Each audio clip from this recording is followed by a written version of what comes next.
Bismillahirrahmanirrahim. Assalamualaikum warahmatullahi wabarakatuh.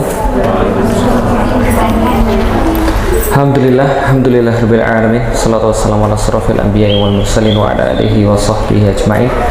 Asyhadu an la ilaha illallah, asyhadu anna Muhammadan abduhu wa rasuluhu la nabiyya ba'da. Wa qala Allah ta'ala fil kitabihil karim, a'udzu billahi minasyaitonir rajim. Bismillahirrahmanirrahim. Wal tanzur nafsun ma qaddamat lighad. Alhamdulillah, puji dan syukur senantiasa kita panjatkan kepada Allah Subhanahu wa taala. Atas rahmat dan karunia-Nya kita masih bisa berkumpul dan kita masih bisa untuk sedikit demi sedikit mengumpulkan bekal demi bekal kita untuk menghadapi suatu hari di mana hari itu kita yakini bahwa tidak akan ada lagi hari yang lebih penting daripada hari itu, yaitu adalah hari di mana kita berjumpa dengan Allah. Dan mudah-mudahan di hari itu kita berharap Allah mengampuni dosa-dosa kita, Allah mengangkat amal-amal kita, dan Allah memberikan kita balasan terbaik atas apa yang kita lakukan di dunia. Salat dan salam semoga tercurah dan terlimpahkan kepada baginda Nabi besar Muhammad sallallahu alaihi wasallam, manusia yang mulia yang kita senantiasa rindukan perjumpaan dengannya, karena tidak ada yang lebih mencintai kita daripada Rasulullah sallallahu alaihi wasallam. Dan kita juga memohon kepada Allah mudah-mudahan di hari perjumpaan itu kita diakui sebagai bagian daripada umatnya, dan juga kita dikumpulkan di barisan-barisan di belakangnya, dan mudah-mudahan kita termasuk orang-orang yang saling mencintai karena Allah dan Rasulnya, sehingga surganya Allah layak bagi kita. Alhamdulillah, ikhwani fillah yang dirahmati Allah. Jadi pada hari ini kita bisa berjumpa kembali. Kajian hari ini kita coba untuk memenuhi beberapa permintaan tentang bagaimana kisah Islam itu bisa masuk ke orang-orang Turki. Jadi bagaimana kemudian kisah Islam itu bisa diterima dan kemudian bisa dipeluk oleh orang-orang Turki sehingga menjadi seperti sekarang. Nah, makanya gambar di depan ini bukan gambar logo keraton ya, bukan ya, walaupun mirip, tapi ini adalah lambangnya Daulah Aliyah Utsmaniyah. Jadi dalam bahasa kita Daulah Aliyah itu adalah daulah yang tinggi, negara tinggi. Utsmani itu adalah negara tertinggi Utsmani. Jadi kalau misalnya dilihat daripada logo-logonya ini, yang langsung terlihat itu jelas adalah senjata. Nah, karena kenapa? Karena daulah Utsmani itu adalah mereka sudah memproklamirkan dari awal adalah daulah jihad, adalah negara jihad. Makanya kalau dilihat secara langsung itu semua tanda-tandanya sangat kentara ya. Itu adalah barang-barang perang, senjata-senjata perang. Kalau misalnya dilihat sebelah kanan itu ada meriam gitu ya, sebelah kiri ada timbangan. Artinya keadilan itu dijaga. Bagaimana cara penjagaannya? Dengan menggunakan yaitu semuanya yang dipaparkan di situ. Ada tombak, ada panah, ada pedang, ada apalagi pistol, ada tombak dan sebagainya. Dan itulah caranya seperti itu. Nah, kenapa? Karena di dalam Al-Quran sendiri Allah katakan Allah menurunkan di antara manusia hadid, itu ya, Allah menurunkan besi di antara manusia itu untuk menegakkan keadilan. Nah, itu beberapa ulama-ulama tafsir ketika menafsirkan tentang kok bisa-bisanya ayat tentang besi itu, ketika Allah turunkan besi, Allah rangkaikan dengan penegakan keadilan. Nah, menurut para ulama-ulama tafsir, bahwasanya ketika seseorang manusia itu melakukan sebuah kezaliman, melakukan sebuah kemaksiatan, karena itulah Allah turunkan padanya besi untuk menghukum orang-orang yang melakukan kemaksiatan. Artinya besi itu ya bisa jadi pedang, bisa jadi pukulan dan sebagainya. Artinya itu adalah termasuk cara untuk menegakkan Islam. Nah, pertama-tama mungkin saya ingin membuka kajian ini dengan sebuah peta ya. Jadi karena ini memang banyak peta, hari ini kita akan lihat banyak peta, dan karena memang ini penyiapannya cuma beberapa jam, jadi mudah-mudahan tidak mengurangi pemahaman ya, walaupun cuma dengan peta. Nanti saya coba akan jelaskan. Ini peta dunia, setahu kita begitu letaknya, karena waktu itu Amerika belum ditemukan ya. Jadi artinya benua Amerika belum ditemukan, jadi kita nggak bahas tentang Amerika. Sebenarnya Indonesia juga waktu itu tidak terlalu populer ya, sehingga bisa untuk diabaikan. Jadi dunia dulu, orang zaman dulu kenalnya cuma ini doang, ini dunia. Adapun Indonesia ini mungkin dimasukkan akhir-akhir saja. Ini peta, kalau misalnya dilihat di sebelah kiri atas itu, the world as peopled by the descendants of Noah. Artinya ini adalah peta yang menggambarkan penyebaran keturunan Nabi Nuh. Dan ini peta ini bukan berdasarkan Al-Quran. bukan berdasarkan hadis, tapi berdasarkan kisah-kisah Israiliyat. Jadi apa itu yang dinamakan dengan kisah Israiliyat? Jadi gini ceritanya. Kalau kita tahu tentang Islam, kita sudah belajar di dalam kitab ini bahwa Islam punya dua sumber. Sumber Islam adalah apa? Dua sumber, Al-Quran, Sunnah. Itu jelas ya. Makanya Rasulullah Shallallahu Alaihi Wasallam itu mengucapkan sebelum beliau meninggal ketika haji wada, taraktu fikum amroin, fa in tamassaktum bihima lan tadilu abadan. Atau dalam hadis yang dalam lafaz yang lain, lan tadilu abadan in tamassaktum bihima. Jadi sama sebenarnya dua-duanya, intinya adalah bahwa Allah dan Rasul meninggalkan kepada kita dua hal yang kalau kita ambil itu kita tidak akan tersesat selama-lamanya. Atau dalam hadis yang lain, dalam lafaz yang lain, tidak akan tersesat selama-lamanya selama berpegang pada keduanya. Apa? Kitabullah wa sunnah. Maka dua ini adalah dalil paling utama di dalam Islam. Di antara dua dalil ini menunjukkan dua dalil yang lain. Apa yang dua dalil yang lain? Atau sumber hukum Islam yang lain? Yang pertama, yang ketiga adalah ijma' para sahabat. Yang keempat adalah qiyas. Maka ini adalah 4 sumber pengambilan hukum Islam. Adapun dalil-dalil Israiliyat itu tidak termasuk sumber hukum Islam. Tapi menurut para ulama, kita tidak tolak, juga kita tidak percayai 100%. Artinya itu dijadikan sebagai wacana saja. Apa itu misalnya dalil-dalil Israiliyat? Misalnya cerita-cerita orang-orang Bani Israel yang dimaktubkan di dalam Alkitab mereka. Itu kan ada cerita-cerita. Nah, maka cerita-cerita itu kita tidak tolak dan juga kita tidak percaya sebagai sumber hukum Islam. Tapi kita dijadikan sebagai wacana saja. Jadi kalau dijadikan sebagai wacana, boleh. Nah, ini dari dalil-dalil Israiliyat diambil dari Alkitab dan sebagainya. Ini cerita tentang keturunan Nuh. Jadi cerita tentang keturunan Nuh pasca banjir besar itu, maka ada 3 anaknya yang selamat. Yang anaknya yang pertama namanya Sem, anak yang kedua namanya Ham, anak yang ketiga namanya Yafet. Nah, jadi kalau dilihat ini petanya mereka. Yang warna hijau, ini kalau misalnya dilihat H-A-M, Ham. Ini daerahnya Ham. Yang warna merah, ini kalau misalnya dilihat S-H-E-M, Syam atau Sem. Sem atau Syam atau Sam sama. Yang atas ini daerahnya Yafet. Tulisnya J-A-P-H-E-T. Jadi Yafet. Ini daerahnya Yafet. Nah, ini menurut orang-orang itu.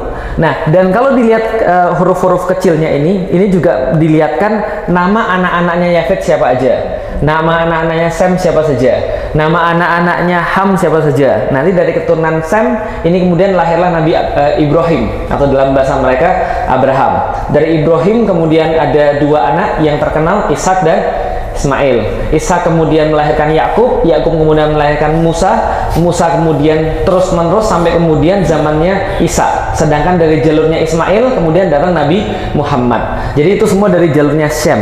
Nah, jadi kalau bisa kita lihat lagi, ini yang lebih jelas lagi petanya nih yang lebih jelas. Kalau peta dunia itu ternyata kita lihat itu terbaginya bukan bukan timur dan barat seperti sekarang. Kalau zaman sekarang kan timur dan barat. Timur itu Asia, barat itu Eropa, kan itu kan ya. Nah, zaman dulu tidak. Zaman dulu kalau teman-teman lihat dunia yang kita lihat sekarang, ini kalau dunia extended yang sudah saya bilang ada Indonesianya. Walaupun zaman dulu itu tidak dikenal yang namanya Indonesia karena belum ada dalam sejarah mencatat adanya Indonesia itu paling awal mungkin tahun 600 atau 700-an. Itu pun bukan Indonesia tapi Pulau Syamatirah, Sumatera. Gitu kan ya, bukan Indonesia karena Indonesia belum ada.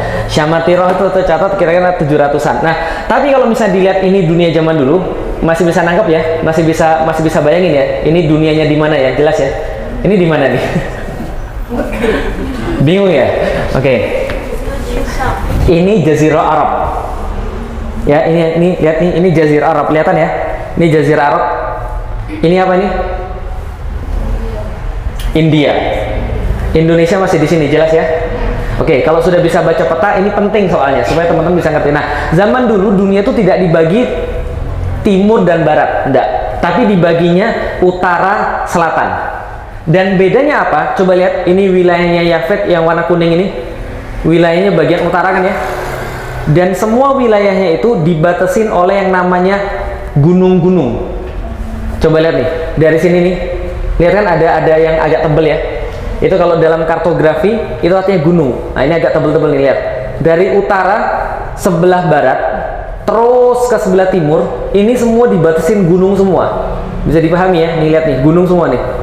Sampai dari ujung sampai ke ujung. Artinya apa? Wilayah utara sama wilayah bagian selatan itu dibatasin oleh gunung. Yang hidup di atas gunung siapa? Orang-orang Yafetik.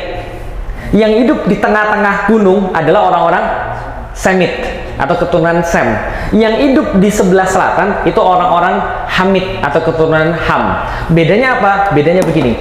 Kalau digambarkan dalam gambar-gambar zaman dulu, Yafetik atau keturunan Yafet itu hidungnya pesek, matanya agak sipit.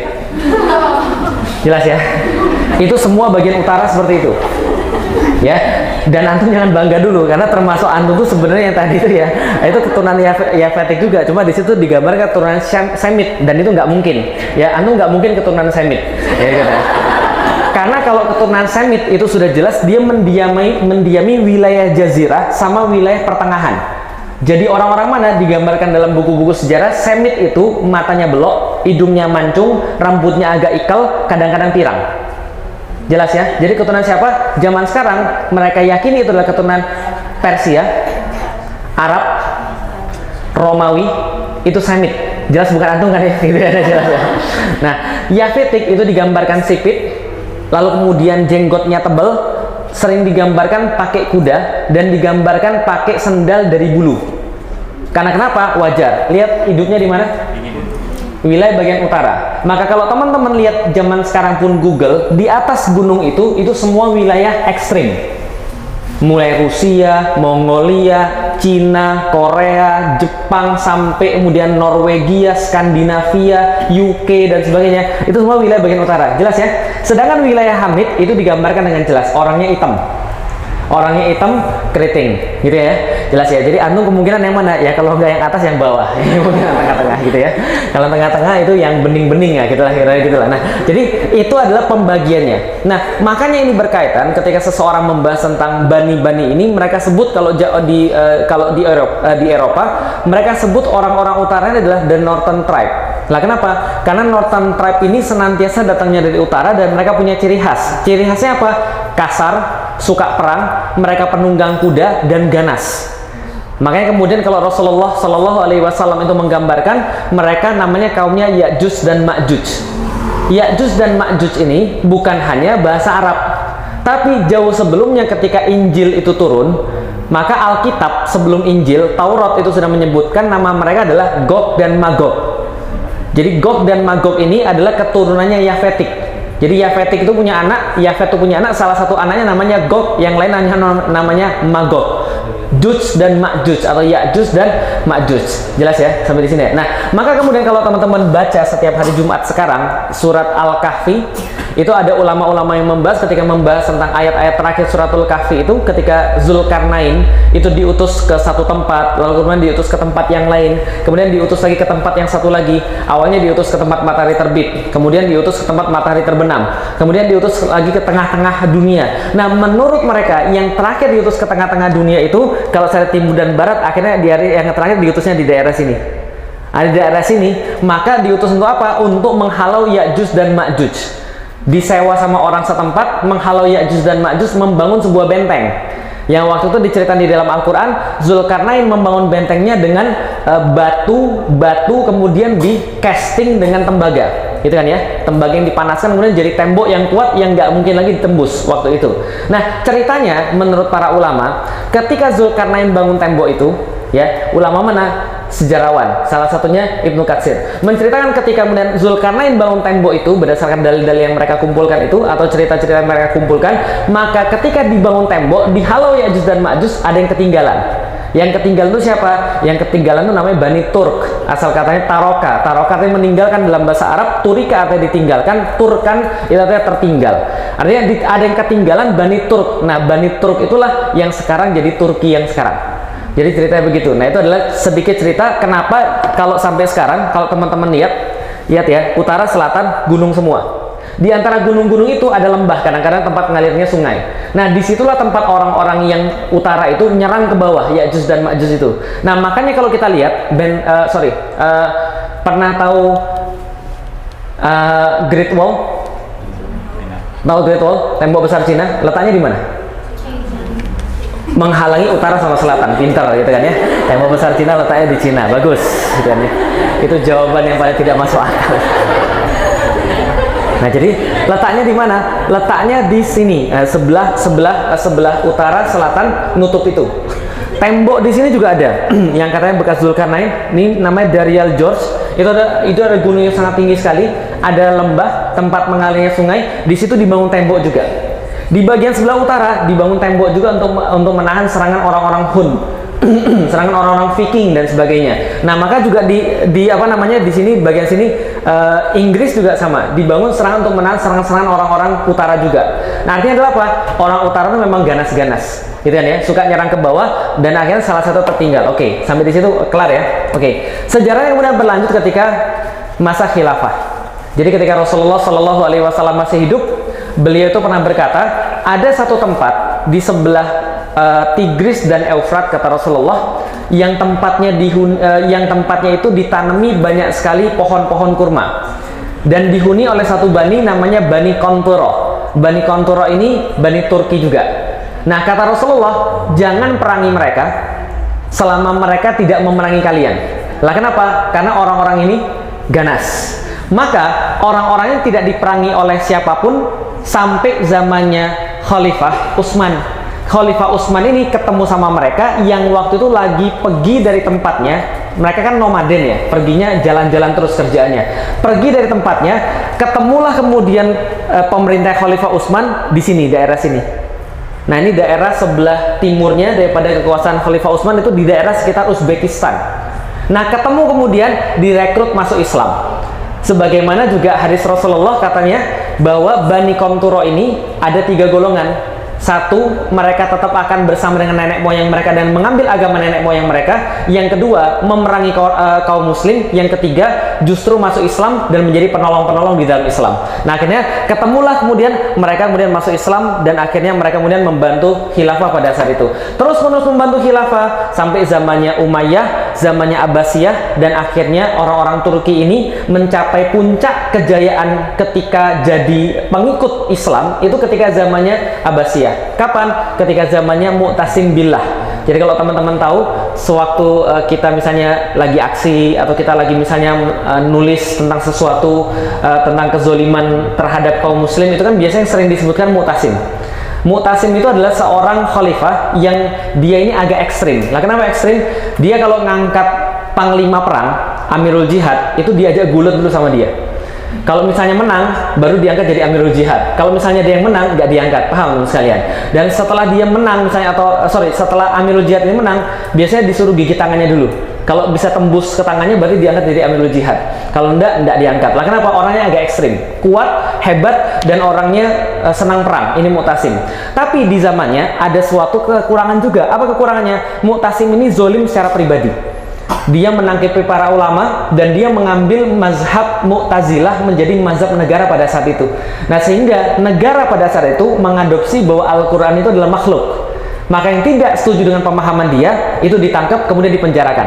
Salah satu yang dipenjarakan adalah Ahmad bin Hambal, yang kita kenal dengan Imam Ahmad, sang Hujjatul Islam, sang pembela Islam. Nah, tapi orang ini walaupun dia zalim secara pribadi, dia menegakkan Islam. Maka ketika di zamannya ada seorang wanita itu ditarik kerudungnya di kota Amuria, di daerah Romawi, maka dia mengerahkan pasukan yang pangkalnya ada di Baghdad dan ujungnya ada di Amuria untuk membela kehormatan seorang muslimah yang ditarik kerudungnya. Jadi bisa bayangin ya, Mu'tasim yang kayak gitu aja, kalau misalnya sudah diganggu keislamannya, dia mengerahkan pasukan luar biasa. Nah, di zamannya Mu'tasim ini, karena dia berlaku zalim pada ulama, dia tidak populer di kalangan orang-orang Arab dan orang-orang Persia yang masuk Islam pertama-tama.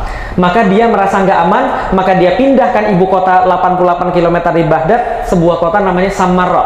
Samarra ini artinya Sarro Manro'a. Dan di kota Samarra ini dia merekrut orang-orang Turki menjadi pengawal-pengawal utama dan menjadi pekerja-pekerja utama. Sampai-sampai orang-orang Arab pada saat itu berkata, kami bingung, ini adalah Daulah Abbasiyah atau Daulah Turkiyah. Karena saking banyaknya pekerja-pekerja Turki yang ada di situ. Bisa dipahami teman sekalian. Jadi awalnya kan orang Turki kan ketemu sama orang Arab, mereka jadi budak. Mereka jadi satpam lah kira-kira begitu. Mereka jadi anggota keamanan lah kira-kira gitu, ditempatkan di perbatasan-perbatasan. Di zamannya Mu'tasim, mereka jadi pekerja-pekerja di ibu kota. Yang waktu itu dipindah dari Baghdad ke Samarra. Nah, ketika mereka dipindah itu, mereka mendapatkan kekuasaan-kekuasaan yang banyak, akhirnya menjadi gubernur-gubernur perbatasan. Dari situlah orang-orang Turki punya kekuatan yang bersifat de facto. Jadi kekuatan de jure-nya secara hukum kekuatannya masih di Abbasiyah, tapi secara de facto kekuatan kenyataannya itu sudah dipegang oleh orang-orang Turki di zamannya Mu'tasim. Oke. Nah, kalau gitu kita lihat lagi. Setelah itu terjadi, maka muncullah banyak sekali orang-orang yang pergi ke perbatasan. Salah satunya yang pergi ke perbatasan itu adalah Bani Oghuz yang akhirnya menjadi Bani Saljuk. Jadi kalau teman-teman tahu Saljuk, nah mulainya dari situ. Kapan mulainya Bani Saljuk itu? Ya mulainya 900-an, 1000-an sudah ada Bani Saljuk. Yang paling terkenal itu yang di depan, namanya Sultan Alp Arslan. Nama aslinya Muhammad, panggilannya Alp Arslan. Alp Arslan artinya singa gunung, itu Alp Arslan.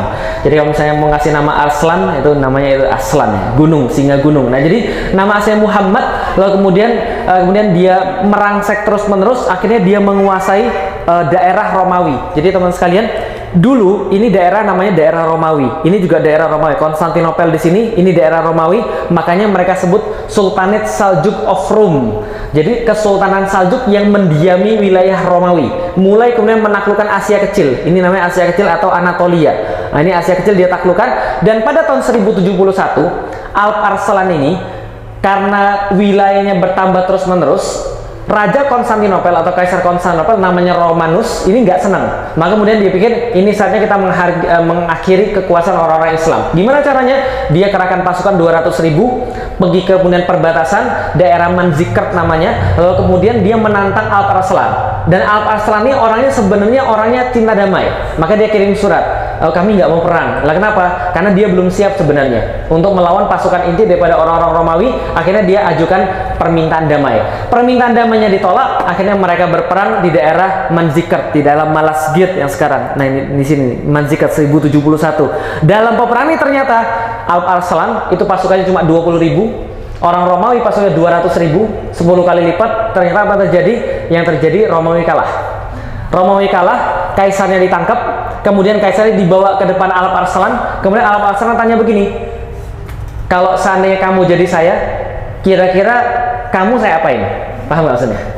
Jadi kalau kamu jadi saya, kira-kira kamu saya apain? Kaisar tuh jawab, kalau nggak saya bunuh, kamu saya arak di tengah-tengah kota Konstantinopel untuk menyatakan bahwa kamu itu hina dan kamu itu kalah. Maka Alp Arslan berkata, saya akan melakukan sesuatu yang lebih hina daripada itu. Lalu apa itu? Lalu Alp Arslan berkata, kamu saya bebasin. Lalu dibebasin sama dia, tapi nggak sekedar dibebasin, dia diarak pergi ke kota Konstantinopel pakai bendera la ilaha illallah. Itu yang dituliskan oleh Ibnu Katsir dalam kitab Tarikhur Rusul wal Muluk. Jadi bagaimana kemudian ketika Kaisar Romanus itu, anda bisa bayangin ya, diarak dari Malazgirt ini, Manzikert ini, kalau naik pesawat kira-kira 1,5 jam ke Konstantinopel, ke Istanbul yang sekarang, jalan kaki diarak pakai bendera la ilaha illallah. Nah, kejadian ini teman-teman sekalian, diaraknya Romanus ini, kejadian inilah yang menjadi cikal bakal terjadinya perang salib. Jelas ya? Jadi perang salib itu mulainya dari situ. Jadi semenjak kisah itu terjadi, diaraknya Romanus Diogenes itu kemudian ke kota Konstantinopel dengan bendera la ilaha illallah Muhammadur Rasulullah, gitu kan ya. Maka ketika itu kemudian orang-orang Kristen menyaksikan, muncul orang Yahudi di kota Roma namanya Peter the Hermit, itu memprovokasi orang-orang yang ada di sana dengan mengatakan antikristus sudah muncul. Jadi antikristus sudah muncul, orang-orang pelawan Kristus sudah muncul, Dajjal, bahasa mereka Dajjal sudah muncul. Orang-orang muslim yang suka makan anak-anak, orang muslim yang suka pakai kalung dari tengkoraknya anak-anak, suka membunuh orang, memperkosa orang, suka makan darah dan sebagainya. Nah, itu kemudian fitnahnya mereka, sehingga dari situlah disusun perang salib yang akhirnya digagas tahun 1098 di kota Pisa. Bisa difahami ya, kota Pisa tahu? Yang ada menara Pisanya. Nah, di situ kemudian 1098 berlanjut 200 tahun berikutnya gara-gara peristiwa tadi. Nah, jadi bisa jadi besok kemudian ketika masih roh panji Rasulullah itu menjadi awal juga dari perang salib gitu kan. Ya wallahualam bishawab gitu kan ya. Tapi yang jelas ya itu yang terjadi. Ini sejarah ya yang ditulis oleh Ibnu Katsir. Nah, jadi ketika ini kemudian bisa kita lihat, maka kejadian-kejadian ini menjadi kemudian awal daripada kejadian-kejadian yang lain. Tapi sayangnya Kesultanan Saljuk ini terus-menerus kemudian membela Islam, terus-menerus membela Islam, termasuk pembelaan yang besar yang mereka lakukan adalah ketika mereka memerangi orang-orang Turki juga, saudara mereka, tapi yang Syiah. Jadi orang-orang Turki itu terbagi dua, ada Bani Saljuk, ada Bani Buwayhid namanya. Nah, Bani Buwayhid ini Syiah. dan dimanfaatkan oleh Fatimiyah sama dimanfaatkan oleh Bizantium, oleh Konstantinopel untuk memerangi orang-orang muslim. Nah, maka ketika mereka sudah memerangi terus-menerus, tapi sayangnya ada satu petaka yang terjadi pada 1258. 1258 sebagaimana digambarkan di sini, ini adalah penghancuran kota Baghdad sekaligus penghancuran ibu kota khilafah pada saat itu. 1258, hancurnya kota ini menjadi hancurnya khilafah pada saat itu yang menjadi vakum. Ketika vakum, orang-orang Saljuk lah yang harus menghadapi orang-orang ini. Lah kenapa bisa hancur? Sudah dikatakan dalam sejarah-sejarah, karena pada saat itu dalam kitab Muqaddimah diceritakan ketika orang Arab awal-awal hidup itu, mereka kan tidak pakai pagar. Mereka tidak pakai kemewahan-kemewahan. Di mana-mana mereka bawa pisau, di mana-mana mereka bawa pedang. Kalau makan tinggal nyari, kalau misalnya ada yang perang mereka bisa hadapi. Tapi ketika zamannya Abbasiyah ini, mereka sudah hidup terlalu mewah. Rumah dipagerin gitu kan ya, makanan ditumpuk-tumpuk, nggak bisa lagi perang, nggak bisa lagi bela diri. Maka ketika Tartar datang ke sana, Temujin, Genghis Khan itu kemudian datang ke sana, Baghdad habis, dihabisi oleh orang-orang Mongol. Lah kenapa? Karena orang-orang Muslim sudah tidak bisa lagi untuk membela dirinya. Sedangkan pasukan-pasukan Turki ditempatkan di perbatasan, sehingga habis semua. Bahkan dalam satu cerita dikisahkan ketika orang-orang Mongol datang ke Baghdad, mereka menemukan ada seseorang yang bersembunyi di balik tempat minum itu apa? Gentong itu.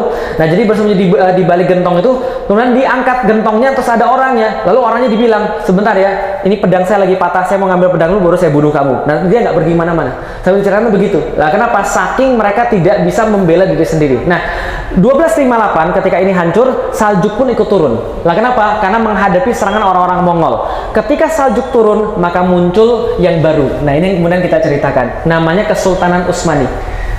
1258 Baghdad hancur, seseorang lahir namanya Utsman Bey atau Utsman Ghazi yang akhirnya menjadi pendiri daripada Kesultanan Utsmani. Nah, Kesultanan Utsmani ini muncul ketika tahun 1290-an something gitu kan ya. Ketika Utsman yang masih muda ini, dia ternyata berhasil menunjukkan kepemimpinan yang luar biasa. Menghalau orang-orang Mongol, merebut kembali wilayah-wilayah Islam dikuasai Mongol, kemudian dia mengumpulkan orang-orang yang setia sama dia, muncul namanya Kesultanan Utsmani. Dan salah satu yang pertama dikuasai adalah Bursa.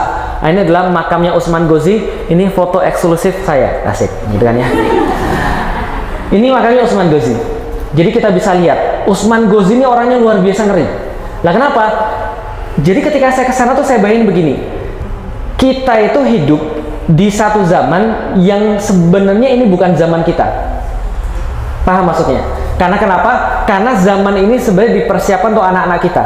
Itu yang dipikirkan oleh Utsman Ghazi.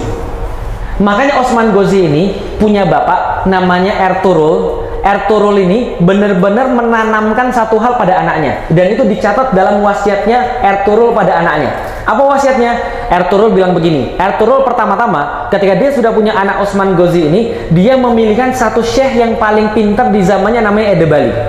Dan pesan bapaknya kepada anaknya itu, kamu boleh bantah saya, tapi jangan pernah bantah gurumu. Itu ditulis dalam wasiatnya. Yang kedua, kamu boleh buat saya sedih, tapi jangan buat sedih gurumu. Kalau seandainya kamu melawan gurumu, kamu tidak akan saya akui sebagai anak. Karena kenapa? Guru lebih penting daripada orang tua. Lah kenapa? Ilmu lebih penting daripada keturunan bagi Ertuğrul bapaknya. Maka nggak heran Utsman ini sangat-sangat menghormati Syekh Edebali. Pada gilirannya, Utsman ini yang bukan siapa-siapa menanamkan dasar yang sangat penting terhadap keturunan-keturunannya tentang ketaatan pada Allah dan tentang penaklukan Konstantinopel. Jadi bisa dibayangin ya teman sekalian ya. Jadi anak-anak yang hebat itu dari anak-anak yang bangga pada bapaknya, yang bangga pada kerjaan bapaknya. Jadi kalau bapaknya nggak ada yang bisa dibanggain, anaknya mau jadi apa? Paham ya? Nah, tapi Utsman Ghazi ini orangnya memang ngeri, luar biasa. Lah kenapa? Ini di makamnya dipasang satu bendera yang merupakan bendera dia. Ini aliwannya di zamannya dia, kira-kira gitulah. Nah, jadi benderanya warnanya merah. Saya nggak tahu kenapa warnanya merah. Mungkin karena orang-orang yang fetish senang yang merah-merah gitu kan. Orang Cina, Rusia gitu kan ya. Orang Turki senang merah-merah. Tapi yang penting bukan warna benderanya. Tapi coba lihat, ini bendera tahun 1335 di zamannya Orhan, anaknya dia. Tapi Orhan mengklaim ini adalah bendera bapaknya, yaitu adalah Utsman Bey. Lihat bagaimana kemudian tulisannya. Paling atas Bismillahirrahmanirrahim. Bismillahirrahmanirrahim, yang di atas Allah, sebelah kiri Muhammad. Kelihatan nggak? Ya nasib kalau gitu ya. Sebentar, saya lihatin ya. Bentar. Bayangin aja ya. Nih, Allah kelihatan? Nggak kelihatan Allah. Enggak kelihatan ya? Ya udah bayangin aja ya. Ini ada Allah, ini ada Muhammad, ini ada Abu Bakar, ini ada Umar, ini ada Utsman, ini ada Ali, ini ada Hasan, ini ada Husain. Ya, jadi menjelaskan posisi mereka bahwa posisi mereka adalah Sunni, bukan Turki yang satunya yang Syiah. Oke ya. Di atasnya ini tulisannya Bursa Yurdu, artinya perjanjian bursa atau waktu itu adalah benderanya bursa. Bismillahirrahmanirrahim. Allahumma sholli ala Sayyidina Muhammad. Itu tulisannya yang di bawah. Ini yang pertama Bismillahirrahmanirrahim, yang kedua Allahumma sholli ala Sayyidina Muhammad, yang ketiga Inna fatahna laka fatham mubina. Dari awal itu sudah dipilih ya. Jadi ayat itu sudah Inna fatahna laka fatham mubina. Yang di bawah lebih ngeri lagi ayatnya, wajahidu fisabilillah. Paham ya? Jadi bisa kebayang nggak ketika Muhammad Al-Fatih menaklukkan Konstantinopel, kenapa dia benar-benar keras kepala? Karena pendahulunya kayak begini. Paham ya? Dulu kakek-kakekmu itu adalah orang yang nulis begini gitu maksudnya. Dulu bapak-bapakmu adalah orang yang menanamkan dalam benderanya itu Inna fatahna laka fatham mubina. Ketika Anda pengen dikuasakan oleh Allah tentang satu tempat, Anda pengen dimenangkan oleh Allah, wajahidu fisabilillah, maka berjihadlah di jalan Allah. Tapi kalau Anda nggak mau berjihad, Allah nggak akan menangguhkan kemenangan. Paham nggak maksudnya kira-kira? Itu bapaknya kayak begitu. Yang pertama-tama Osman Ghazi, nah itu adalah di makamnya dituliskan begitu. Maka wajar ketika anak-anaknya semuanya punya mental yang mengerikan seperti itu. Jelas ya? Jadi inna fatahna laka fatham mubina, lalu di bawahnya wajahidu fisabilillah. Ini makamnya Orhan, anaknya. Jadi di masa Orhan inilah kota Bursa ditaklukkan pada 1326. Awalnya adalah punyanya Yunani, namanya Prusa, diganti menjadi Bursa. Dan Orhan ini nggak main-main. Orhan ini dikisahkan dalam tarikhnya Ibnu Battuta itu bahwa Orhan ini tidak pernah berdiam diri dalam satu tempat selama 1 bulan penuh, tidak pernah. Jadi kalau misalnya nonton Sulaiman the Magnificent itu, Muhtasem Yuzil yang di Indonesia dibahasakan King Sulaiman itu, diceritakan gimana itu ceritanya. Sulaiman cewekan terus gitu kan ya. Sulaiman cinta-cintaan dulu gitu ya. Nggak ada cerita. Yang ada adalah dikisahkan dalam tarikhnya Ibnu Battuta bahwa Orhan pendahulunya Sulaiman itu tidak pernah berdiam diri dalam satu tempat selama sebulan. Kerjanya apa? Pergi ke sini menaklukkan, pergi ke situ nyiapin tentara, pergi ke sini perang, pergi ke sini menaklukkan. Kenapa? Lah benderanya kayak gitu. Bukan benderanya love is everything, bukan begitu. Paham ya? Inna fatahna laka fatham mubina wajahidu fisabilillah. Tidak ada cerita tentang cewek sama sekali. Jelas ya? Jadi tidak pernah berdiam diri di satu tempat selama sebulan. Sulaiman Al-Qanuni dikisahkan tidak pernah berdiam diri selain 3 bulan sekali pergi berjihad. Itu Sulaiman Al-Qanuni. Wajar Allah memberikan mereka kebaikan-kebaikan yang banyak. Nah kenapa? Karena mereka tahu inna fatahna laka fatham mubina, syaratnya adalah wajahidu fisabilillah. Nah lalu kemudian kita lihat lagi, ini adalah bendera kemudian yang mereka pakai. Jadi khasnya bendera Utsmani itu selalu ada itu tuh, inna fatahna laka fatham mubina. Kalau nggak ayat itu, yang dipakai adalah nasrum minallahi wa fathun qarib wa basyiril mu'minin, gitu kan ya. Jadi itu yang kemudian dipakai. Sama ayat tentang penaklukan, ayat tentang kemenangan, ayat tentang kebaikan. Yang tengahnya tetap la ilaha illallah Muhammadur Rasulullah. Jadi itu bukan bendera ISIS ya, jelas ya. Ini benderanya Utsmani. Lalu kalau ini apa? Ini lambang tulip. Ya, jadi itu lambangnya tulip bagi mereka. Nah, kalau kita lihat lagi benderanya kayak gimana lagi? Nah, ini salah satu benderanya. Ini bendera Utsmani yang dipakai ketika Perang Dunia Pertama. Kebayang nggak gentarnya musuh ketika melihat bendera ini? Gitu ya? Bendera yang mencirikan bahwa ini semangatnya dan kalau mati nggak ada masalah. Lah kenapa? La ilaha illallah Muhammadur Rasulullah. Dan yang menarik di kota Bursa, setelah mereka menguasai kota Bursa, mereka mulai membentuk ciri-ciri khas peradaban Islam di situ. Ini adalah apa ya namanya ya? Istana, bukan istana tapi ya. Pusat pemerintahan pertama di Bursa. Jadi pusat pemerintahan pertama Islam Utsmani yang ada di Bursa, ini tempatnya. Namanya sekarang Yesil Jami. Yesil itu artinya hijau, Jami itu artinya masjid. Ini Yesil Turbah, artinya makam hijau. Tapi yang penting ininya nih. Lah kenapa penting di dalamnya teman sekalian? Jadi kalau kita lihat dalamnya, masuknya dari sini. Masuknya dari sini. Ini ada 2 kubah yang sama. Dulu ceritanya, ini tempatnya masjid. Ini tengahnya, di sini ada sadirwan. Sadirwan itu sebuah air mancur kecil. Bagi orang-orang lain ternyata, bagi orang lain datang nyangkanya di sini tempat wudhu, ternyata bukan. Ini adalah tipikal bagaimana tempat pemerintahan pertama dalam Kesultanan Utsmani. Ceritanya gimana? Di sini dua ini tempat rapat sultan sama wazir-wazirnya atau sama pembantu-pembantunya. Jadi tempat rapat sultan sama menteri-menterinya, gampangnya gitu. Sebelah sini ini tempat penghakiman. Di sini ada ruang kecil, ini tempat hakim. Paham ya? Tempat kodi ngasih keputusan. Ini tempat hakimnya. Ini tempat sholat. Tengah-tengah tempat orang nunggu. Di atas, lantai atas nih, lantai atas ini ada tempat sultan dengerin ketika menteri-menteri lagi memutuskan sesuatu, sesuai atau tidak dengan hukum Islam. Dan tengah-tengah air mancur buat apa? Air mancur untuk dihidupin supaya kalau ada orang ngobrol di kiri dan di kanan, di belakang dan di depan nggak kedengeran. Paham sekalian? Jadi kalau ada pembicaraan rahasia itu tidak kedengeran. Itu adalah bagaimana arsitekturnya mereka. Dan ini kalau kita lihat dalamnya, nah ini kira-kira begini. Ini masjidnya. Ini masjidnya. Jadi tempat dipakai untuk sholat. Jadi tempat pemerintahan itu yang paling besar apa?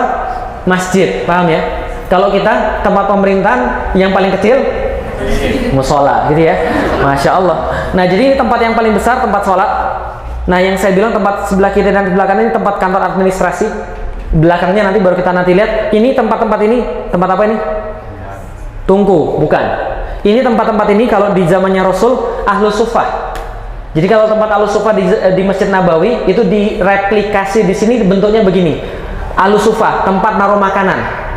Jadi pagi-pagi subuh-subuh suatu waktu Rasul pernah selesai perang Khandaq kalau saya nggak salah, Rasul pernah nanya pada Abu Bakar dan para sahabat yang lain ba'da sholat subuh.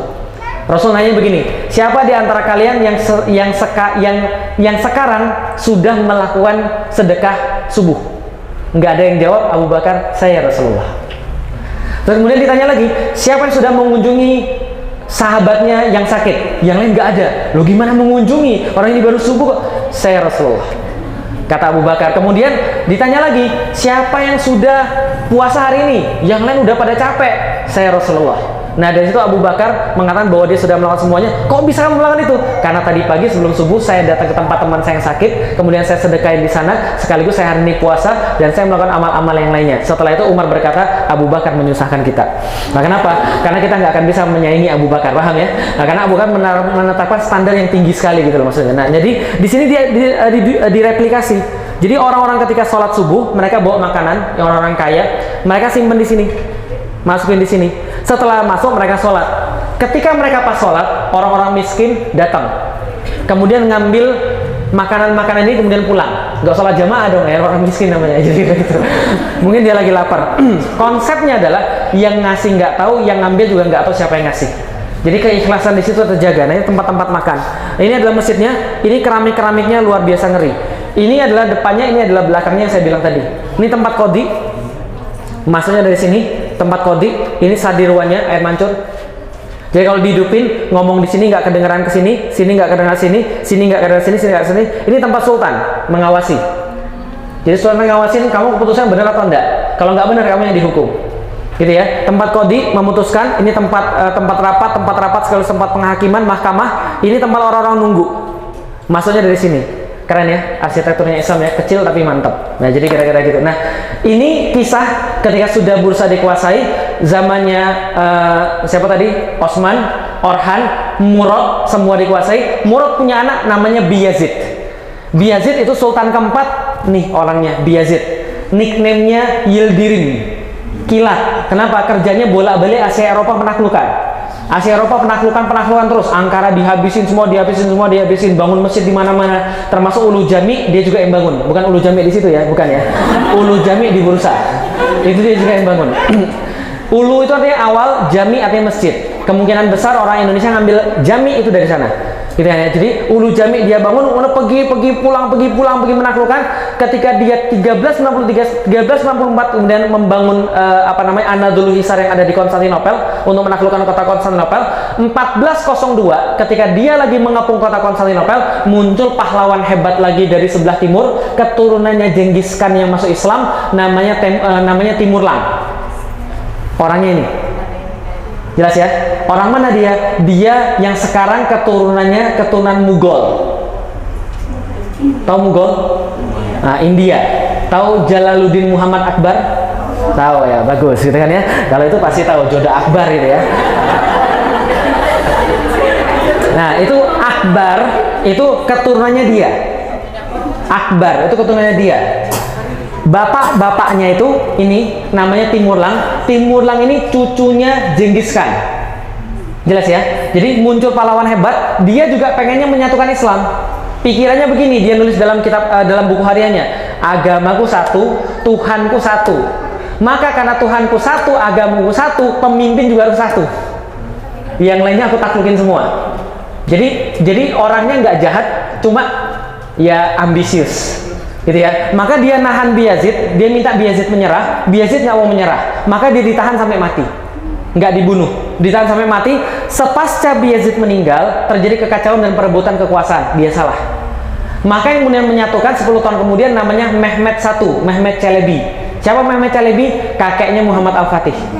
Nah, Mehmed Çelebi menyatukan, kemudian punya anak namanya Murad. Murad kemudian menguasai di Edirne. Edirne kemudian dia punya anak di Edirne namanya Muhammad Al-Fatih. Yang ketika lahir lagi baca ayat tadi, Inna fatahna laka fatham mubina. Nah, kemudian terus berlanjut sampai kemudian yang kita kenal sekarang. Itu baru sesi 1 yang ada di bursa. Jadi di sini kalau bisa kita lihat, ini gambar-gambar sultan sebagaimana mereka gambarkan Sultan Utsmani. Lihat yang paling atas namanya Khan Osman Ghazi. Kenapa Khan? Kenapa Khan pakai KHN? Karena keturunan itu juga. Kan sudah saya bilang keturunan Bani Yafetik. Yafetik siapa? Mongol, Cina, Turki. Jadi hati-hati loh sama orang Yafetik loh. Ganas-ganas gitu ya. Utsman yang berikutnya Orhan, yang kemudian atas jasa dia Islam masuk ke Eropa, menguasai kota menguasai kota Gallipoli. Lalu kemudian anaknya namanya Murad menguasai kota Edirne. Lalu kemudian anaknya lagi Bayezid yang tadi meninggal di tahanan. Lalu anaknya lagi namanya Osman, Orhan, Murad, Bayezid. Anaknya yang menyatukan Islam lagi namanya Mehmed I atau Muhammad I. Anaknya lagi Murad II, bapaknya Muhammad Al-Fatih. Yang sebelah kanan selalu jadi yang paling nomor 7, Muhammad Al-Fatih. Jadi kalau Anda perhatikan mirip-mirip saya, gitu ya. Muhammad Al-Fatih. Osman 1, 2, 3, 4, 5, 6, 7. 7, lalu kemudian ke sini. Nah, ini namanya Bayezid lagi, Bayezid Khan. Ini adalah anaknya Muhammad Al-Fatih. Bayezid II. Bayezid II yang ini namanya Selim. Selim, Yahu Sultan Selim namanya. Selim the Green. Nah, kenapa digambarkan nggak ada jenggotnya dan cuma punya kumis doang? Itu Selim selalu begitu. Dan biasanya digambarkan ngadepnya ke sebelah sono, tapi jarang-jarang digambarkan ngadepnya sebelah sini. Nah, kenapa? Karena dia akan memamerkan anting-anting sebelah kirinya. Biasanya digambarkan ada anting-anting sebelah kiri. Kenapa anting sebelah kiri? Karena budak di zaman itu dicirikan dengan anting-anting sebelah kiri. Budak. Maka Selim itu mengatakan, karena saya juga hamba Allah dan saya budaknya Allah, saya juga pakai anting-anting. Nah, karena budaknya Allah. Kalau zaman sekarang alay gitu ya. Selim ini adalah khalifah pertama Utsmani. Jadi sebelum Selim ini nggak ada yang jadi khalifah, sultan semua. Sultan semua.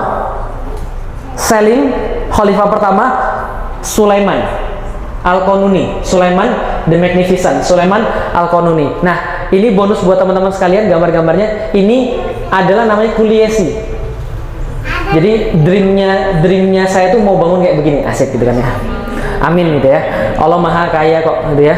Nah, ini namanya Kuliesi. Kuliesi itu adalah konsep pengejawantahan daripada Masjid Nabawi. Nah, kenapa? Karena di Masjid Nabawi itu semuanya terkandung di sana. Baik ada masjid, ada tempat belajar hadis, tempat belajar Quran, tempat sifahane. Sifahane itu artinya taman, sifah itu artinya kesehatan. Taman kesehatan.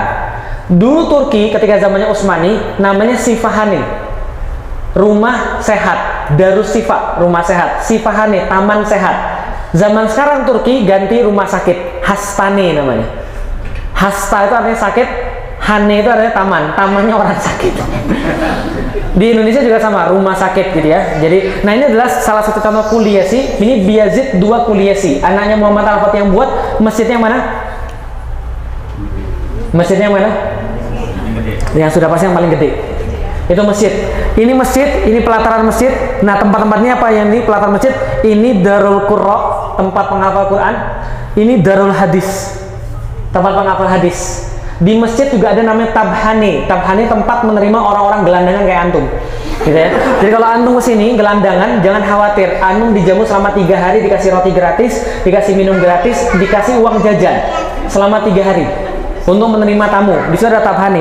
Di sini, ini khusus Yazid, dia membangun namanya Sifahani yang lebih luas. Jadi di sini, ini tempat perawatan orang-orang sakit, hospital. Jadi ini hospital. Ini tengah-tengah ini tempat khusus orang gila. Paham ya? Jadi di zamannya Yazid, ya itu sekitar tahun 1488-an sudah dibangun rumah sakit khusus orang gila. Dan ini sekarang menjadi museum rumah sakit UNESCO. Jadi ketika datang sana saya kaget, masya Allah, di situ orang sakit benar-benar dimuliakan, paham antum?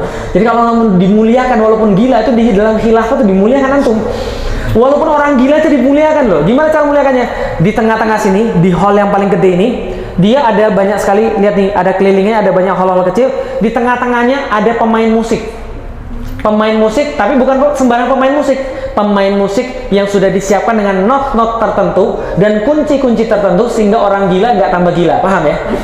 Jelas ya, karena sudah diteliti. Jadi dia memanfaatkan teori Al-Farabi, dia memanfaatkan teori-teori pemusik-pemusik Islam supaya menterapi dengan not-not musik. Jelas ya, itu yang pertama. Di tengah-tengahnya ini ada sadirwan lagi, air mancur, tapi dengan suara-suara khusus yang kalau didengar bikin orang jadi stresnya hilang. Pertama dengan air, terapi suara air, terapi musik. Yang ketiga terapi wangi, terapi wangian. Itu untuk orang gila. Sebelah sini ada foto-fotonya, saya tampilin di sini. Nanti saya liatin. Nih foto-foto orang gila, mau lihat? Ya siapa tahu terinspirasi gitu loh maksudnya. Jadi ada bagaimana mereka memperlawan orang gila pada zamannya. Lihat ya, orang gila aja dimanusiakan loh. Sebentar, saya kasih tahu biar antum paham orang gila tuh ternyata dimanusiakan. Nah ini foto eksklusif. Ini kenyataan sekarangnya begini. Ini Sifahani pada masanya. Oh ini sorry ya, ada artis. Ini bukan orang gila ya.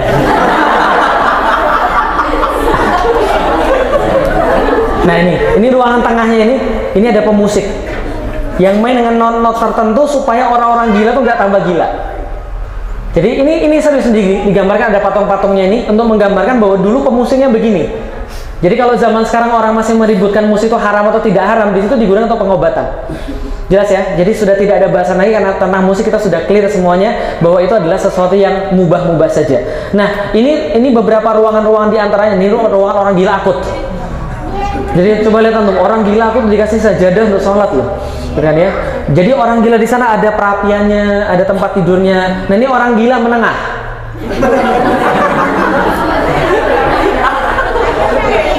Dikasih burung buat main, dikasih ayam gitu ya. Jadi ini adalah terapinya. Nah ini adalah tempat melahirkan. Jadi di sana juga ada tempat melahirkan. Jadi nggak hanya orang gila semua, tapi ada proses kelahiran. Nah, ada proses kelahiran dan nah ini adalah tengah-tengahnya ini terapi musik di depan tadi. Di belakangnya terapi air, suara-suara air supaya menenangkan orang dan terapi wewangian. Ini tempat penelitian obat-obat alternatif. Jadi pakai ular gitu ya, pakai apa lagi dan sebagainya. Nah ini juga para apoteker ceritanya. Jadi ada ruangan-ruangannya. Nah ini ruangan. Nah tadi kan hospital ya, tempat rumah sakit. Ini tempat pendidikan kedokteran. Total ada 18 kamar, cuma menampung 18 murid. Nah ini siapa ini? Kira-kira siapa ini? Salah, satpam. Ini satpam. Ini ruangan satpam, jelas ya? Oke, ruangan satpam. Ini baru ruangan pembelajar. Nah, lihat kan ganteng gitu ya. Nah, belajar gitu kan. Ini kayak di Hogwarts ya kira-kira gitu ya. Nah, jadi di zamannya ini satpam, ini pelajar. Nah, ini dia lagi belajar. Ini juga pelajar, satu kamar 2 orang. Total 18 orang, total cuma 18 orang. Ini ruang praktikum. Ruangan praktikum. Nah, ini ruangan chef, profesor. Nah, jadi belajarnya dulu pakai profesor. Nah, ini ruang profesor. Gaji profesor itu ditulis di sana gaji profesor satu hari sekitar 1,5 juta. Asik ya, profesor. Ini juga ruangan profesor. Nah, ini ruangan pengobatan profesor. Ini ruangan praktikum pelurusan otot-otot dan tulang. Keren ya. Nah, ini ruangan praktikumnya. Nah, ini lakonnya. Nah, ini Syekh lagi mengajar. Nah, ini perpustakaan. Jelas ya, itu kuliasi namanya. Kuliasi itu adalah keseluruhan namanya. Kompleks di dalam Islam keseluruhan. Nah, ini adalah tentang bonusnya tentang kuliasi. Nah, ini juga bonus, ini namanya Han. Jadi ketika Muhammad Al-Fatih, sultan-sultan sebelumnya, mereka menaklukkan Konstantinopel, mereka bangun banyak sekali pasar-pasar. Salah satu adalah Grand Bazaar, itu yang terkenal, mall pertama di dunia. Di dalam Grand Bazaar ada barang-barang kayak gini banyak sekali. Namanya Han. Han itu apa? Kalau orang-orang lagi dagang, itu kan dimanusiakan. Mereka perlu mandi, mereka perlu tidur, mereka perlu sholat. Nah, ini tempatnya. Di dalam pasar ada barang-barang kayak gini. Kebuka, tempatnya namanya Han. Dan di tengah-tengah ada masjid. Asik ya. Jadi tempatnya kebuka kayak tadi, kayak ini gini nih, kayak tadi gini. Tiba-tiba tengah-tengah ada masjid. Yang bangun siapa nih masjidnya? Yang bangun anaknya Muhammad Al-Fatih, Bayezid II. Jadi orangnya di situ paling cuma sekitar 5 atau 6 orang, ya tapi mereka bahagia di situ karena pusat semuanya adalah tetap masjid. Ya, jadi itu adalah sedikit yang bisa kita ceritakan. Dan yang terakhir saya akan putarkan. Ada yang bingung kenapa dari tadi kita melihat bulan dan bintang? Dari tadi lihat bulan dan bintang kan ya? Nah, dari mana asalnya bulan dan bintang? Ini asalnya bulan dan bintang. Saya sedikit menyampaikan, ini tentang impiannya Utsman bersama gurunya. Nggak usah dengerin karena antum pasti nggak ngerti, karena saya juga nggak ngerti. Lihat aja gambarnya. Ini Syekh Edebali, gurunya Utsman Ghazi. Jadi dia tuh sangat menghormati, belajar sama gurunya, ngaji sama gurunya.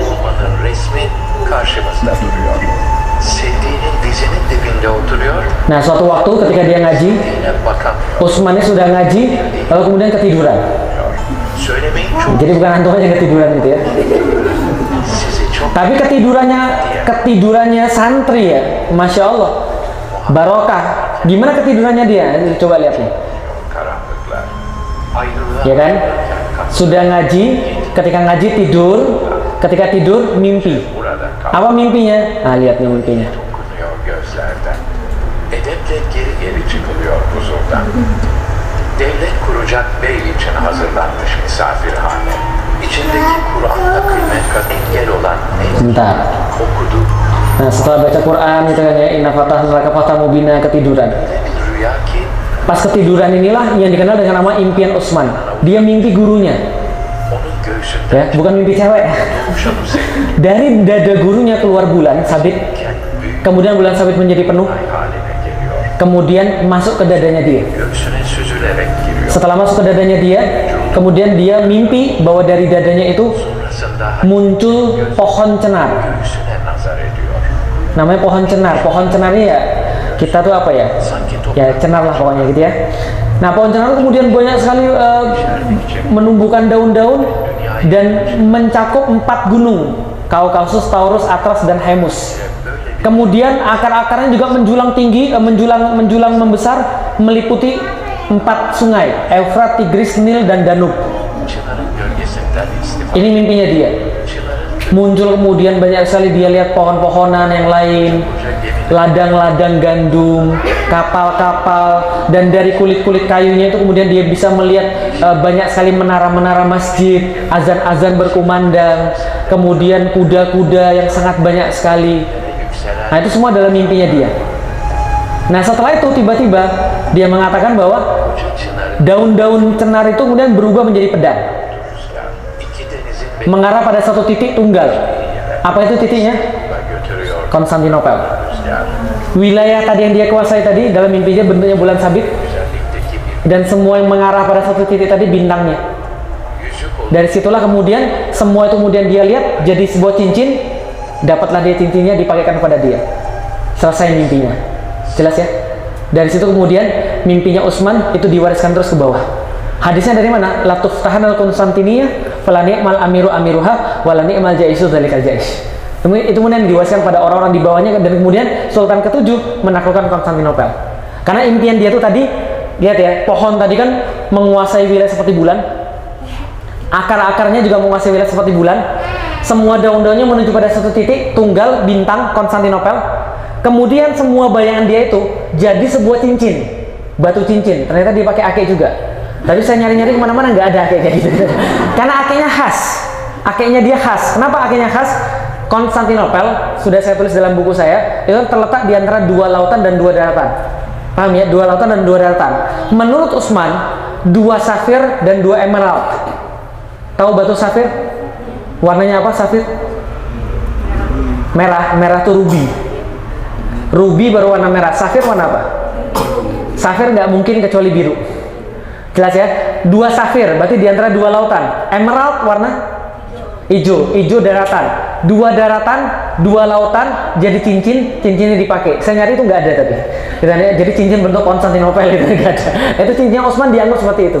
Nah, ketika dia pakai, maka dia meyakini bahwa dia penakluk Konstantinopel. Oke, yang terakhir teman-teman sekalian, yang pengen saya sampaikan adalah inilah namanya ketakwaan yang diwariskan. Ya, jadi ketakwaan yang diwariskan. Yang awalnya Utsman ini bukan siapa-siapa, dia meyakini Rasulullah dan janjinya Rasul, dia wariskan pada anak-anaknya dan kemudian anaknya menaklukkan Konstantinopel. Artinya adalah apa? Jadilah orang tua yang dibanggakan oleh anak-anaknya. Jadi saya bisa bayangin, kalau bapak saya tuh kayak Utsman Ghazi itu ya, mustahil kita tuh tidak berprestasi. Paham maksudnya? Seandainya kalau kita itu prestasinya tinggi, nggak mungkin anak kita jadi orang biasa-biasa aja. Nggak mungkin. Lah kenapa? Karena anak kita tuh ngelihat kita, bapaknya udah kayak begitu. Benderanya tiap kali lemes lihat bendera, bapak gue benderanya gini bro. Dan di Turki sampai sekarang ada satu lagu yang mereka terus-menerus dinyanyikan pada anak-anaknya. Kayak kalau di Indonesia lagunya Nina Bobo gitulah kira-kira. Lalu orang Indonesia tidur semua, paham ya? Tapi kalau di tempat mereka lagunya judulnya Ceddin Baba, kakek bapakmu. Jadi menceritakan kakek dan bapakmu itu siapa? Kakek dan bapakmu itu siapa? Mujahid, nggak pernah berhenti berjihad. Kalau misalnya perang nggak pernah mundur, nggak pernah ada rasa takut, ya gitu-gitu. Jadi ceritanya adalah orang-orang yang diceritain kayak gitu. Wajar kalau orangnya ganas-ganas. Tapi zaman sekarang cuma jadi lagu doang. Paham ya? Lagu yang sering diputar ketika penaklukan penaklukan sahabat. Nah itu judulnya Ceddin Baba, bapakmu dan kakekmu dan bapakmu. Yang berikutnya, dan semangat itu mereka bawa juga sampai ke depan mimbar sholat. Jadi kalau bisa antum nanti berkesempatan pergi ke Istanbul dan pergi ke masjid-masjidnya, antum lihat di mihrabnya, di mimbar dan mihrabnya, itu biasanya di atas mihrabnya itu mereka pasang ayat-ayat Quran yang berkaitan dengan sholat. Salah satu adalah kullama dakhala alaiha Zakaria mihraban. Ketika Zakaria itu masuk ke dalam mihrab, cuma gitu doang. Tapi ketika kita baca dalam surat Ali Imran, nanti coba dibaca, ternyata itu ayatnya ada lanjutannya. Apa lanjutan ayatnya? Kullama dakhala alaiha Zakaria mihraban wajada indaha rizqan. Maka ketika dia masuk ke dalam mihrabnya, setiap Zakaria masuk dalam mihrabnya Maryam, karena itu cerita tentang Maryam, maka Zakaria mendapatkan di Maryam itu indaha rizqan. Dia mendapatkan bahwa Maryam itu mendapatkan rizki. Kemudian dia bertanya, annalaki hadza, kamu dapat dari mana ini? Maka kemudian Maryam menjawab, hadza min indi rabbi, ini adalah dari Tuhanku. Apa yang dilakukan oleh Zakaria? Langsung Zakaria masuk ke dalam mihrab yang sama, langsung sholat yang sama, dan permintaannya dicatat dalam surat Maryam, Rabbi habli minas solihin, dan ya Allah berikan aku adalah orang-orang yang soleh. Padahal dia katakan apa? Aku sudah rambutku memutih dan aku sudah tua, istriku sudah menopause, tapi aku tidak pernah bosan karena engkau tidak mungkin tidak mengabulkan, karena ini mihrabnya dipakai oleh Maryam untuk berdoa, aku juga pakai. Maka Allah katakan, maka fattaqabbalaha, maka Allah menerima doa-doanya wa huwa qaim, dan waktu itu Zakaria dalam keadaan berdiri, langsung diterima doanya, punya anak namanya Yahya, langsung dikasih Allah namanya. Inna nubasyirka bigulamin ismuhu Yahya, langsung dikasih namanya oleh Allah, namanya Yahya. Kenapa? Orang bilang dia nggak mungkin punya anak, ternyata dia punya anak namanya Yahya. Lihat dari Ali Imran, ya, Ali Imran, Zakaria, bukan siapa-siapa. Zakaria nabi, tapi Ali Imran nabi bukan? Bukan, keluarganya Imran bukan nabi. Punya istri, bukan siapa-siapa juga. Tapi niatnya dari awal, ketika hamil, aku menazarkan ini nazartu fi batni muharraran. Aku menazarkan pada batinku ini, pada perutku ini, muharraran, anak yang kalah bertakwa pada Allah. Ketika lahir, ya Allah cewek.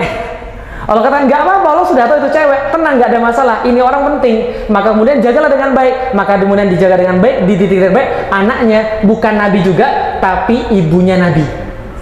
Naik nggak? Naik. Anaknya, Imran bukan siapa-siapa, istri bukan siapa-siapa, tapi takwa pada Allah, serius besarin anaknya. Anaknya bukan siapa-siapa, tapi ibunya nabi. Anaknya namanya Isa. Jadi orang betulan, jadi nabi betulan, jadi orang yang benar-benar disebutkan sepanjang masa. Peningkatan ketakwaan. Osman bukan siapa-siapa, tapi dia menaruh sebuah dasar yang sangat penting sekali, ketakwaan pada Allah, jihad, semangatnya turun pada anaknya, ketujuh baru jadi menang penaklukan Konstantinopel. Nah, antum juga sama. Saya berharap mudah-mudahan ketika saya cerita begini, antum bisa mengambil semangatnya. Paham nggak saya kira-kira? Jadi jangan jadi orang tua yang biasa. Jangan sampai antum tuh jadi orang tua yang anak antum ngeliat antum tuh lemes gitu loh. Ya apalagi anak antum ngeliat antum tuh malu gitu loh maksudnya. Ya berbuatlah sesuatu yang mungkin sulit pada zaman kita. Sebagaimana Osman mungkin sulit untuk mencapai sesuatu pada zamannya, tapi dia menaruh satu pilar yang itu memudahkan anak-anaknya untuk nggak jadi orang-orang yang biasa gitu loh. Jadi antum juga jangan jadi orang biasa, persiapkan diri jadi orang yang benar, yang orang tua, yang menjadi orang tua sehingga anak kita tuh ketika nyebut nama kita tuh semangat gitu loh maksudnya, bukan jadi orang-orang yang biasa. Wallahualam bishawab, mudah-mudahan menjadi suatu manfaat. Assalamualaikum warahmatullahi wabarakatuh.